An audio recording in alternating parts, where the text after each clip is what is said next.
بسم اللہ الرحمن الرحیم۔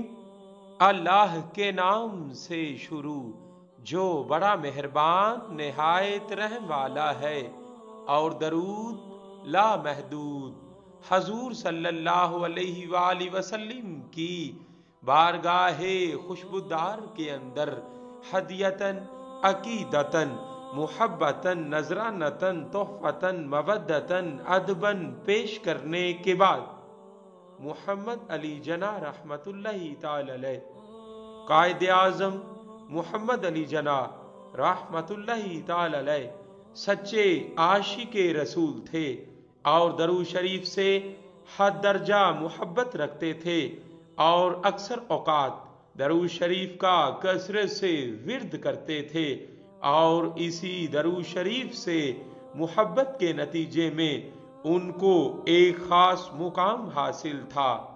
مولانا اشرف علی تھانوی نے 1945 کے الیکشن میں تھانہ بون یو پی کی جامع مسجد میں وعظ کرتے ہوئے فرمایا کہ تم لوگ کہتے ہو محمد علی جناح ایسا ہے ویسا ہے، لیکن کل رات جو منظر میں نے دیکھا وہ کچھ اور ہے۔ خواب میں دیکھا کہ ایک وسیع و عریض میدان ہے جس میں کروڑہا کی تعداد میں لوگ موجود ہیں۔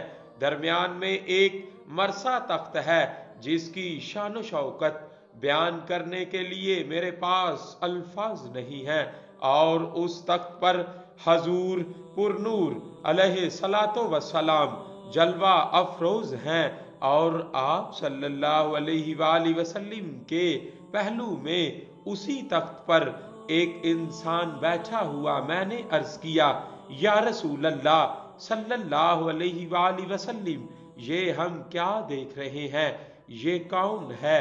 آپ صلی اللہ علیہ وآلہ وسلم نے فرمایا یہ محمد علی جناح ہے۔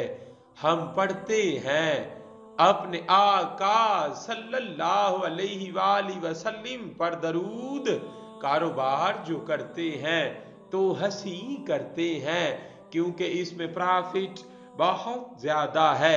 خشک شاخوں کو وہ تازہ گلاب دیتے ہیں، عہد پیری کو وہ پھر سے شباب دیتے ہیں۔